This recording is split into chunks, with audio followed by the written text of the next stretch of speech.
쉽고 재미있는 시사경제 페페TV에서 친애하는 대한민국 국민 여러분께 말씀드립니다. 독일에서 어이없는 일이 발생했습니다. 한국에게 방역 시스템을 배우고 싶다며 매달리던 독일에서 한국인이 차별을 받은 것인데요. 옛날 버릇 나오는 건가요? 상당히 우려가 되는 상황이 아닐 수가 없습니다. 그렇다고 독일이 전부 그렇다는 것은 아닙니다. 게르하르트 슈레더 전 독일 총리는 한국 정부에게 편지와 이번 사태의 피해 극복을 위한 성금을 보내며 한국이 단호하고 투명하게 이번 사태에 대처하고 있고 다른 국가들과 비교할 때 긍정적인 척도를 세웠다고 밝힌 적도 있습니다. 하지만 어딜 가나 미꾸라지 한두 마리는 있기 마련이고 이 미꾸라지들이 독일 사회에 파장을 일으키고 있다는 소식, 지금부터 자세히 알아보겠습니다. 페페TV 팩트 체크. 독일의 수도 베를린에서 한국인 유학생 부부가 차별과 무력 행사를 당하는 것도 모자라 조롱까지 당하는 일이 발생했습니다. 지하철을 이용해 귀가 중이던 이들 부부에게 독일인으로 보이는 남성 3명과 여성 2명이 다가왔습니다. 그들은 해피 코로나 데이, 코로나 파티라는 말을 내뱉으며 차별적인 언동을 시작했습니다. 이어 부인 김모 씨에게 결혼은 했냐고 부적절한 발언을 쏟아내기도 했는데요. 뿐만 아니라 손을 입술에 가져다 대거나 메롱을 하며 약을 올리는 행동까지 했습니다. 참다 못한 부부는 증거를 남기기 위해 휴대전화를 꺼내 영상 촬영을 시작했습니다. 그러는 동안 남편 이모 씨는 경찰에 신고 전화를 걸었습니다. 이 모습을 본 독일인 무리는 도망을 쳤고 그 뒤를 김 씨가 뒤쫓았지만 김 씨가 쫓는 과정에서 밀고 당기는 몸싸움이 벌어졌고 당시 지하철 기관사는 소란이 난 것을 파악하고 페어베를리너 플라츠 역에 정차한 뒤 경찰에 신고를 하게 됩니다.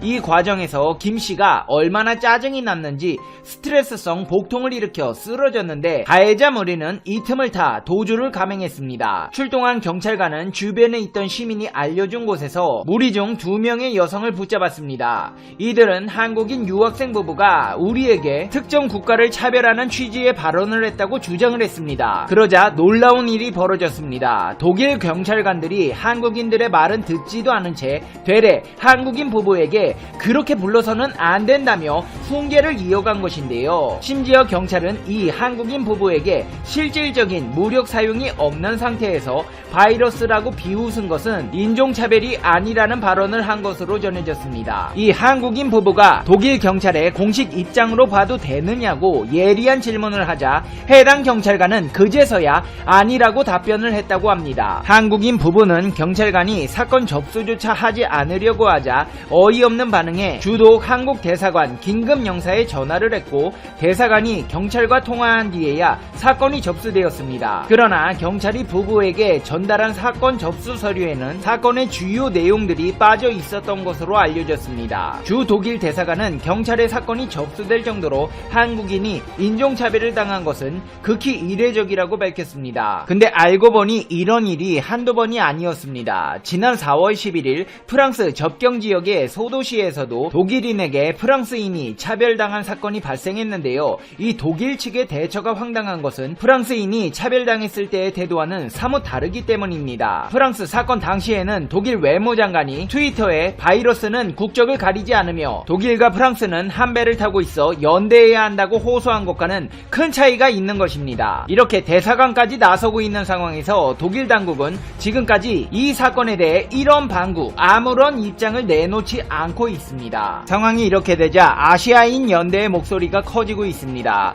독일 교민사회는 이번 사건이 그동안 있었던 독일 사회의 동양인 차별 시선의 연장선상에 있다고 판단하고 현지 교민들 사이에서 이번 사건만큼은 강력하게 대처해 유사한 사건의 재발을 막아야 한다는 여론이 확산되고 있습니다. 사건이 불거지면서 차별에 관한 역사적 경험이 있어서인지 독일 사회는 사안을 심각하게 받아들이고 있는 것으로 알려졌습니다. 이렇게 소수의 철없는 사람의 질낮은 행동으로 국제사회의 우려를 자아내고 있는 독일의 상황은 어떨까요? 자기들은 잘하면서 한국인들 손가락질하는 것일까요? 아닙니다. 의료인들이 발벗고 나서 의료 및 방역장비 부족으로 생명의 위험을 느끼고 있는 현실에 대한 항의를 하고 있습니다. 이 온라인 운동을 조직한 지역 보건의사 루벤 베르나우 바이러스에 대처하기에 의료장비가 불충분하다며 온라인 운동을 벌이고 있는데요. 의사들과 환자들이 현사태와의 싸움에서 충분한 보호를 받지 못하고 있음에도 독일 전역의 의사들과 동료들은 주민들을 돌보고 있다. 상처를 꿰매라고 훈련을 받았는데 나는 지금 왜 마스크에 바느질을 하고 있냐며 울분을 토했습니다. 실제로 독일 의료진과 병원들은 독일에서 현사태가 확산된 이후 정부에 더 많은 방역 마스크, 보호환경, 장갑 등을 요구해왔고 방역용품 생산기업들도 생산 능력을 최대로 올리고 있으나 수요를 감당하지 못하고 있는 상황입니다. 이런 가운데 병원에서 세정제, 마스크 등이 도난당하는 일까지 빈번하게 일어나고 있습니다. 불만이 터진 건 일반 시민들도 마찬가지인데요. AFP 통신에 따르면 독일 베를린에서 열린 행진에는 사회적 거리두기를 강제하는 비상사태의 중단을 촉구하고 자유롭게 이동할 수 있는 권리를 주장했습니다. 아이고 참 여기도 진짜 하고 싶은 거 다 하시면서 사시는 분들 모이셨네요. 제가 일찍이 말씀드렸습니다. 자유와 방종은 구분하자고. 와, 유럽 사람들 진짜 이번에 알아봤습니다. 아니 솔직히 이번 사태 이전까지는 약간 유럽은 선진국이라는 이미지가 강했거든요. 선진국은 개뿔, 진짜 한국이 짱입니다. SNS 같은 거 보면 유럽 여행 간 사람들 좀 부러웠는데요. 여행 가고 싶었던 마음도 싹 사라지게 만드네요 진짜. 근데 독일 이야기가 나와서 하는 말인데 독일이 참 자동차 하나는 잘 만들잖아요. 독일 차는 국내 시장에서 제2의 전성기를 맞고 있습니다. 부동의 1위 메르세데스 벤츠의 질주가 계속되는 가운데 BMW가 회복세를 보이고 있고 수년간 개점 휴업을 이어온 아우디와 복스바겐도 경쟁에 참여하고 있는 모양새입니다. 일본 불매운동 직격탄을 맞은 일본 차의 부진도 독일 차에는 호재로 작용하고 있는 모양새입니다. 하이브리드 차를 앞세워 작년 월간 기준 20%대 점유율을 기록했던 일본 차가 불매운동의 여파에서 헤어나오지 못하면서 독일 차가 더 부각되고 있다는 분석인데요. 실제 작년 독일 차가 월 기준 점유율 60%대를 회복했을 당시 일본 차의 점유율은 최저 7%대로 내려앉았습니다. 같은 해 3월 점유율이 24.12%를 기록했던 점을 고려하면 3분의 1 토막 수준입니다. 올해 역시 좀처럼 한 자릿수 점유율에서 벗어나지 못하는 일본 차지만 일본 차를 제외하면 사실상 독일 차의 독주를 막을 경쟁 상대는 없다는 업계의 분석이 있었는데요. 근데 이런 독일 차가 장악한 럭셔리카 시장에 신선한 도전장을 내고 외신에서 본물 터진 듯한 호평을 받는 한국의 자동차가 있어 소개해드릴까 합니다. 바로 제네시스 G80인데요. 외신들은 특히 신형 G80의 디자인에 대해 독일차 브랜드가 장악했던 세단 시장에서 신선한 바람을 일으킬 것이라며 높은 평가를 내렸습니다. 특히 미국의 자동차 전문지 카인드라이버는 우리는 새로운 G80에 감동했다라는 제목의 기사에서 G80에 적용된 제네시스 브랜드의 새 디자인 언어는 독특하고 우아하다고 평가했습니다. 실제로 G80은 혁신적인 디자인과 우수한 주행 성능, 편의 품목으로 무장하고 무서운 속도로 시장에 안착 중입니다. 이에 바짝 긴장한 BMW와 벤츠, 아우디, 볼보 등도 점유율을 지키려 안간힘을 쓰고 있어 자동차 업계는 당분간 한국과 독일의 힘겨루기가 이어질 것으로 예상됩니다. 이제 페페TV의 결론입니다. Conclusion. 페페TV. 아니 아직도 저렇게 세상 물정 모르는 철없는 사람들이 계신가요? 뉴스도 안 보고 사나?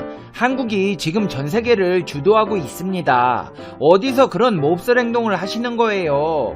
그러시면 안 됩니다. 독일 메르켈 총리가 뭐라고 한지 아십니까? 앙겔라 메르켈 독일 총리가 신종 바이러스 감염증 대응 체계 강화 계획을 발표하면서 우리는 한국으로부터 배웠다고 했습니다. 이 계획은 확산 방지를 위해 한국의 감염 추적 방식을 응용한 관리 체계를 대대적으로 도입하는 것이 골자였다고요. 계획 수립 전 독일은 한국과 범부처 화상회의를 통해 자문하기도 했는데 메르켈 총리는 한국의 전염병의 대응으로부터 우리는 알게 됐다며 우리가 개별적으로 감염의 사슬을 정확히 이해하는 것이 중요하다고 설명하고 한국의 이런 방식을 전수해준 데에 대해 감사의 인사를 전했습니다. 근데 독일 국민이 지금 그따위로 행동을 하시는 겁니까? 그럼 배응망덕한 못 배워먹은 행동은 어디서 배우신 거예요? 인간으로서의 최소한의 품위를 지키시기 바랍니다. 페페TV 시청자 여러분은 어떻게 생각하세요? 알려주세요. 페페TV는 여러분의 생각이 궁금합니다. 댓글로 여러분의 생각을 남겨주세요. 여러분, 세상에 남에게 피해 안 주려는 사람들만 있으면 좋을 텐데 살다 보면 철없는 독일의 일부 사람들처럼 질 낮은 행동을 하는 사람을 보기 마련입니다. 그러면 상대하지 말고 최대한 피하세요. 무서워서 피하는 게 아닙니다. 까마귀 노는데 백로는 가지 말라잖아요. 가까이 둘 사람, 피해야 할 사람 구분하며 행복한 하루 되시기를 바랍니다. 그럼 다음 영상에서 봬요. 안녕. 이란의 기습적인 선박 납포로 인해 우리 정부에서 긴급 파견했던 청해부대가 철수하였습니다. 지난 18일 외교 소식통에서 전해진 바에 따르면 이란이 지속적으로 청해부대 철수를 요구하자 우리 정부는 이것을 수용하여 청해부대를 호르무즈 해역 바깥 해역으로 이동시켰습니다. 우리 군함이 이란 인근 해역에서 작전을 하는 게 오히려 이란을 불필요하게 자극할 수도 있다는 판단 때문이었는데요. 협상을 앞두고 이란에 우호적인 신호를 보내기 위한 결정입니다. 원래 우리 당국은 현재 청해부대를 파견하여 인근 연합해군 사령부를 비롯한 주요 국제기구들과 공조하고 있었는데 급파 직후 이란 정부는 줄곧 불쾌감만을 드러내왔습니다. 심지어 지난 14일에는 보란듯이 대규모 군사훈련을 강행하는 위협적인 모습을 보이기도 했습니다. 걸프 해역 남동부에서 진행된 이 훈련은 이란 해군이 보유한 가장 큰 함정인 마크란 함이 동원되었고 해상에 있는 작은 표적물을 정확하게 타격하는 모습도 보여 이란을 건드리는 세력은 단숨에 없애버릴 수도 있다는 마치 북한과도 같은 무력 시위를 방불케 하였습니다. 심지어 우리 선박을 납포한 이란 혁명 수비대는 탄도미사일 발사 시험을 성공적으로 진행했다는 발표도 했습니다. 이란 중앙 사막의 지하기지에서 발사된 탄도미사일 여러 발이 1800km 거리의 인도양 북부에 있는 가상의 적대적 선박 표적에 정확히 타격했다 홍보했습니다. 미국의 AP통신 등에서는 이란의 움직임이 이번에 새로 출범하는 바이든 정부를 향한 기선제압이라 평하였지만 현재 우리 국민이 납포되어 있는 한국의 입장에서는 움직임에 더욱 신중함을 요구되는 상황이 된 것입니다. 물론 청해부대가 과거 여명작전 등 성공적인 작전을 수행한 경력이 있긴 하지만 그때는 일개 해적에 불과했던 것이 사실입니다. 일국의 군대를 상대로 압박을 가하기에는 한계가 있죠. 그래서 우리 당국에서는 조금 더 외교적인 방법으로 문제를 해결하고자 청해부대를 한 발 물리는 작전을 세운 것입니다. 그런데 이런 와중에 미국에서 전해진 한 가지 소식은 현재 한국과 이란 사이의 긴장 관계를 완전히 다른 국면으로 전개시킬 수도 있다는 기대를 불러모읍니다. 최근 바이든 당선인이 차기 미 대통령으로 확정되자 바이든은 차기 행정부의 수장들을 하나둘 임명하고 있습니다. 그리고 미국의 정보부처 중 하나로 제2차 세계대전 때 가장 큰 활약을 한 부처인 전략사무국을 전신으로 하는 미 중앙정보국 CIA도 역시 바이든은 새로운 수장을 임명했는데요. 영국의 이코노미스트가 말하길 외교정책의 거인으로 평가되는 윌리엄 번스였습니다. 윌리엄 번스는 미 국무부에서 33년간 근무한 베테랑 외교관입니다. 그는 오바마 행정부 시절 국무부 부장관을 지내고 2014년 은퇴한 뒤 카네기 국제평화기금에서 일했습니다. 그리고 1년 뒤 2015년 이란과 유엔 안보리 상임이사국이 협정을 맺은 이란 핵합의를 이끌어낼 때 가장 큰 활약을 한 협상가로 유명합니다. 바이든은 이란 그를 높이 샀기에 번스가 CIA 국장이 되면 앞으로 이란과의 협상에서 유리한 고지를 이끌어낼 수 있을 것이라 판단한 것이죠. 그런데 윌리엄 번스는 한국과도 아주 특별한 인연이 있습니다. 현재 이란이 한국에게 적대적인 태도를 드러내는 근본적인 원인은 한국의 은행에 동결된 원유 자금 때문입니다. 원래 미국의 이란 제재로 인해 이란과의 거래에서 달러화는 사용될 수 없습니다. 2010년 당시 수많은 국가들이 이란 석유를 구매할 수 없게 됐죠.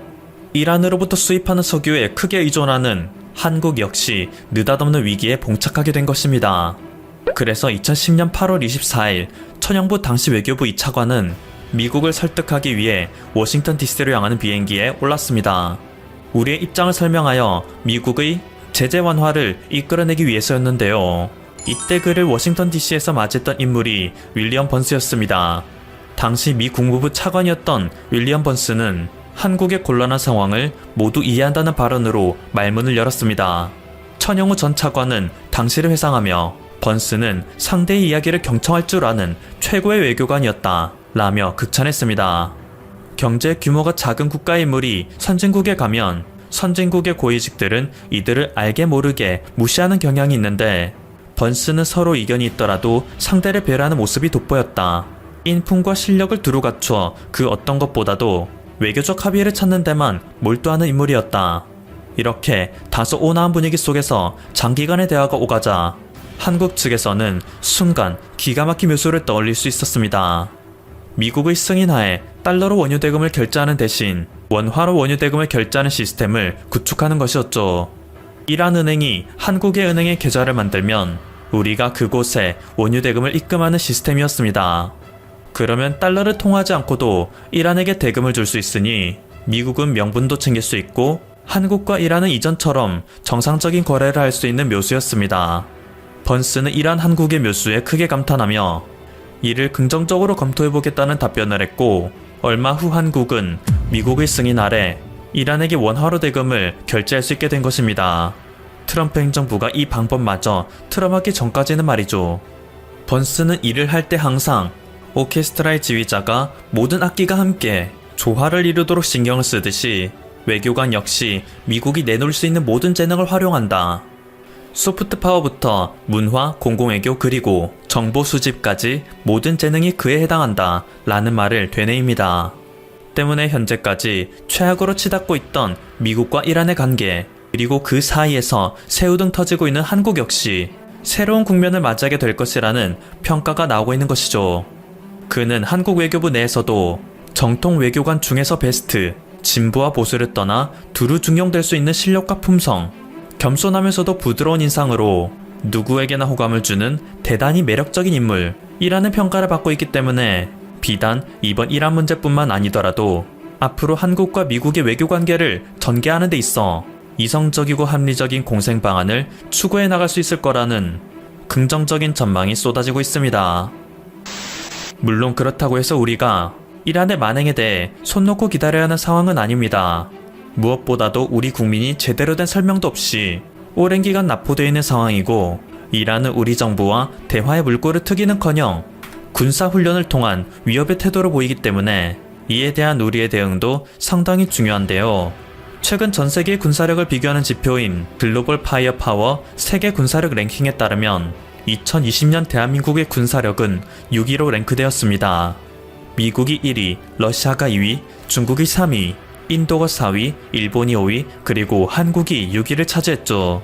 작년까지만 해도 프랑스가 세계 5위에 있었으나 올해의 순위가 급격하게 떨어짐으로써 한국의 계단이 한 단계 오를 수 있었던 것입니다. 물론 우리나라가 아무것도 안 하고 오른 것은 아닙니다. 불과 5년 전 2016년만 해도 한국의 군사력은 터키, 독일, 이탈리아보다도 뒤처진 세계 11위에 불과했습니다. 강대국들의 군사력 순위가 크게 변동되지 않은 5년 동안 대한민국의 군사력은 5계단이나 상승해버린 것이죠. 미국의 여러가지 제재로 인해 제대로 된 무기 개발을 하지 못하는 상황치고는 상당히 가파른 성장세를 보여주는 것입니다. 아무래도 세계 군사 강국인 러시아, 중국, 인도, 일본이 근처에 있기에 한국은 전교 6등인데 반에서 5등이라는 씁쓸한 상황에 처해 있습니다. 때문에 아무리 미국의 제재가 있다 하더라도 최대한 그것을 피해 개발할 수 있는 모든 무기를 다 개발하고 있죠. 한국 전쟁의 서러움으로 병적인 집착을 보이는 포방력, 차세대 한국의 방공을 책임질 KF-X 시스템, 현재도 추진 중인 핵 잠수함 개발, 세계 최고의 벙커버스터로 평가되는 현무사 미사일 등이 그것입니다. 심지어 최근 이란이 한국의 군사적 위협을 보이자 이제 한국도 대륙간 탄도미사일을 개발해야 한다는 의견이 나옵니다. 한국은 미국과의 협정 아래 대륙간 탄도미사일이 현재로서는 불가능한 입장입니다. 하지만 이미 북한은 수차례 대륙간 탄도미사일을 쏘아 올렸고 최근에는 핵잠수함 설계 연구 역시 끝냈다는 발표를 했습니다. 글로벌 파이어 파워 랭크에는 반영되지 않는 비대칭 전력, 핵무기를 갖고 있는 것 역시 우리에겐 큰 위협이죠. 이란 역시 탄도미사일을 무수히 많이 갖고 있고 지금 이 순간에도 우라늄 실험 결과를 발표하며 더 많은 핵탄두를 보유하려 하고 있습니다. 상황이 이런데 아시아의 화약고 중심에 위치한 대한민국에게 군사력 리미트가 걸린 것은 너무 비합리적이죠. 세계 10위권 경제대국일 정도로 자금도 충분하고 수많은 무기를 세계에 수출할 정도로 군사기술력 역시 세계 최고 수준인 한국의 리미트가 해제되면 미국의 안보에 역시 큰 도움이 될 수 있습니다. 과거 소련의 세력 확장을 견제한 미국이 일본의 군비 증강을 용인했듯이 말이죠. 때문에 더욱더 갈등의 골이 깊어가는 국제정세 속에서 미국이 현재의 체제를 유지하기 위해서는 가장 가까운 우방국 중 하나인 한국에게 채워놨던 무거운 모래주머니들을 풀어줘야 할 상황이 올 수밖에 없다는 네티즌들의 예측이 이어지고 있는데요. 2021년 바이든 정부가 출범함에 따라 국제관계가 어떻게 펼쳐질지 귀추가 주목되는 상황입니다. 지금까지 퍼플튜브였습니다. 여러분의 구독과 좋아요 그리고 알림 설정은 콘텐츠 제작에 큰 힘이 됩니다. 감사합니다.